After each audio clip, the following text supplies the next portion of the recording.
All right, Sooner Nation, the time is now. The season is right around the corner. We got to talk about predictions for the upcoming season and put that official record out there of what we think Oklahoma is going to do in their first year in the SEC. This is the moment that I've really been waiting for. A lot of you guys as fans have been waiting for as well. So we're not going to hide it anymore. We're going to jump straight into it, give our thoughts. And as always, I need to hear y'all's thoughts as well. So make sure you guys join the discussion, jump in the comments below, give me your thoughts. Hey, and if you guys have not, make sure you guys are being a part of these community posts that I'm creating. You guys will see them in the community tab.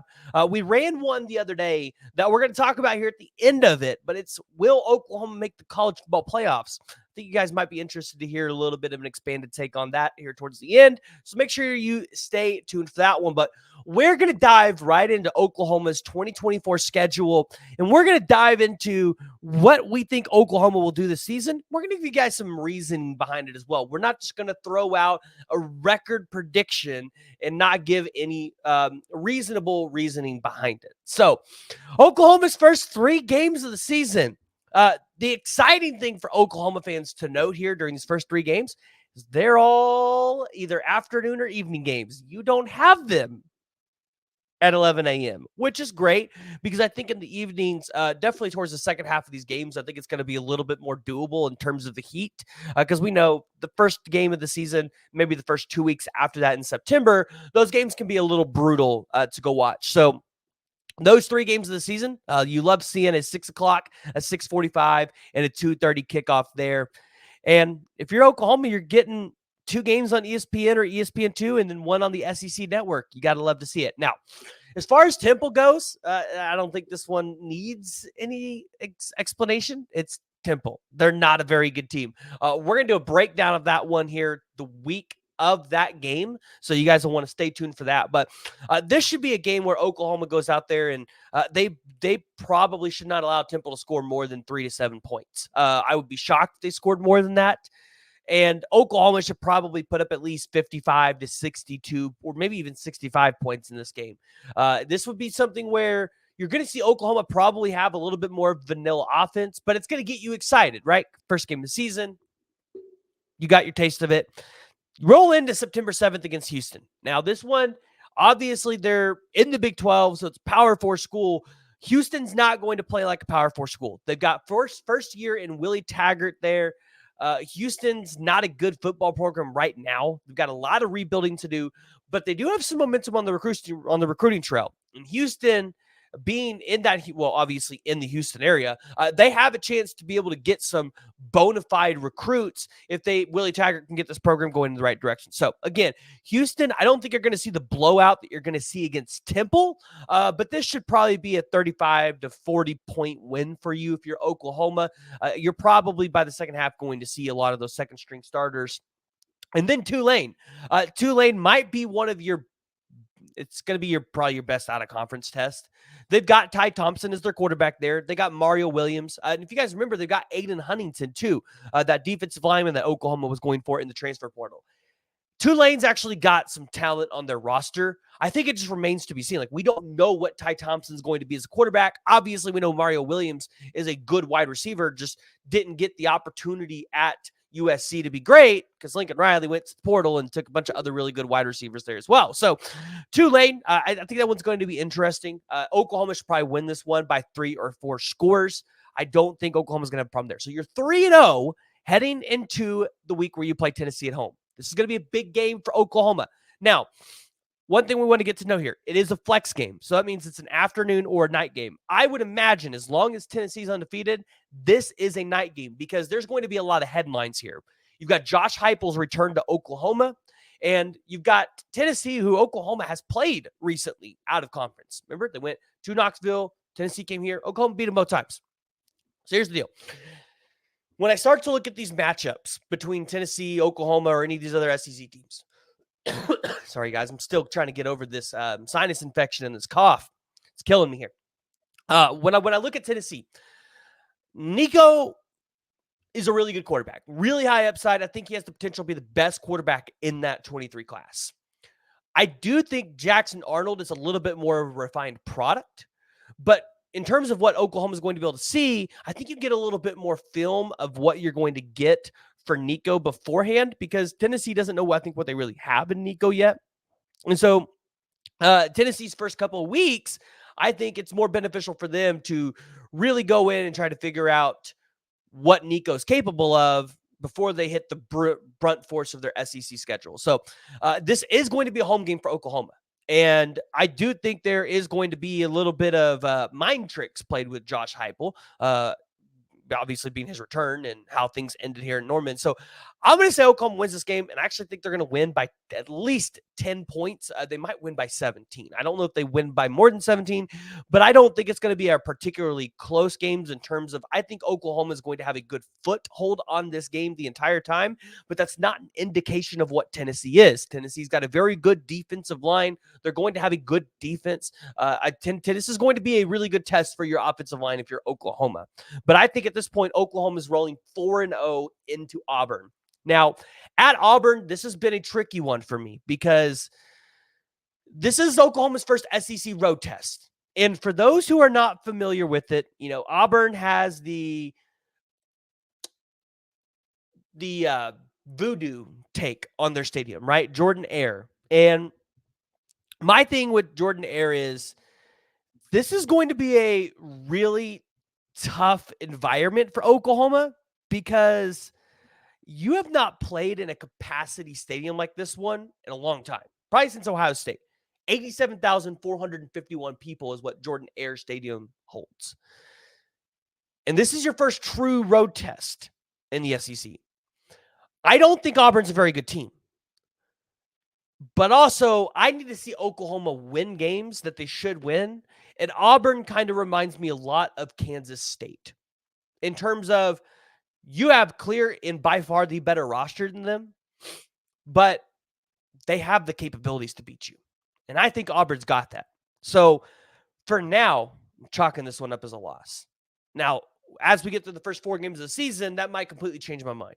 But in my official predictions, I'm going to say Oklahoma loses this game because I just need to see Oklahoma win this type of game before I can say they win this game, if that makes sense with you guys. So you guys can jump in the comments below and let me know what you guys think there. So at this point, I think Oklahoma is 4-1, going to Dallas to play Texas. Now, this one I don't think is going to be close. I think this one's Oklahoma. And this is one of the few times that I'm actually going to call this game before the Red River rivalry. I just think Oklahoma's got the better team all around here. Texas's wide receiver core, guys, they're not returning what they had. Like, it's a very, you don't know what you have there in terms of Texas. So you got Isaiah Bond, and then you got a bunch of high 4-star and 5-star guys, but you don't know what they're going to be able to do at the college level. Not to mention, it felt like Texas's DB room was completely depleted this offseason. And you lost, what was it, like 11 draft picks to the NFL? Like, I hate to tell you, unless you're Alabama or Georgia, you're just not reloading like that. And Texas fans, listen, I love our rivalry, but you can't put yourself on Alabama and Georgia's level yet, right? You got to win a couple championships to do that. So I think Oklahoma wins this game in Dallas. I do wonder, though, is this the first time in a while that we've seen this game in Dallas won by more than one score? I'm going to say by 2 scores right now. That's what I'm saying right now. So then we got October 19th, South Carolina at home. I don't think this one's going to be particularly close. South Carolina, they're a wild card team in the SEC, but I just don't think they're going to be good enough. So you do kind of wonder what Sellers is going to look like at the quarterback position. Davis Bevel, the quarterback, the infamous quarterback at Oklahoma, he'll be making his return to Norman. Shane Beamer as well. It's not going to be close, guys. This will be another game where Oklahoma's probably going to be able to win comfortably there. But you could have the hangover from Dallas. That's going to be intriguing to watch how Oklahoma responds there if they win. But by that time, Oklahoma should be 6-1 before you have to go to Oxford, Mississippi and play Ole Miss.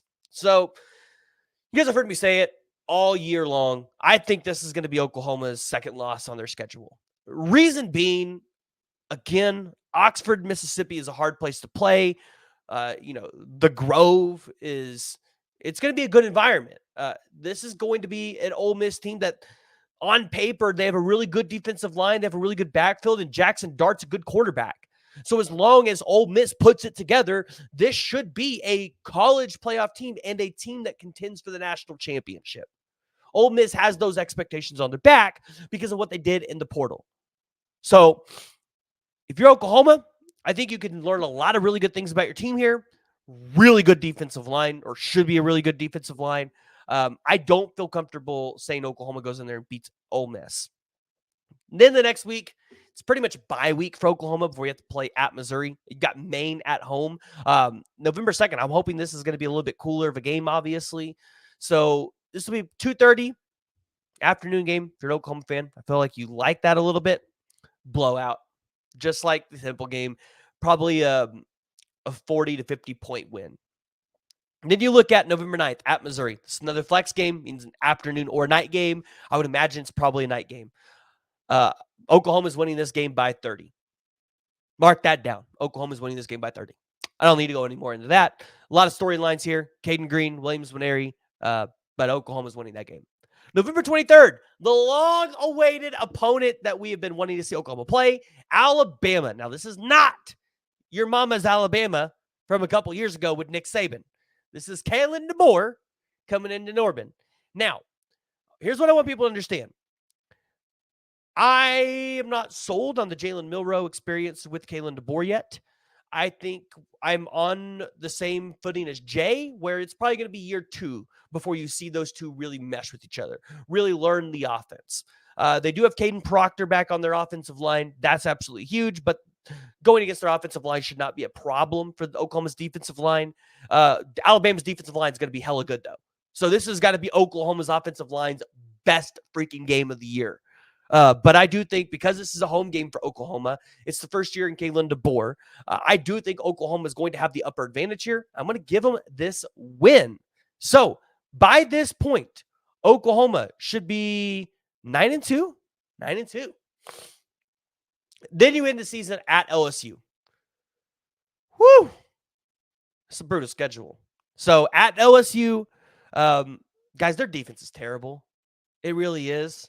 It's not that good. Offensively, they lost their best wide receivers. They do have Garrett Nussmeier coming in.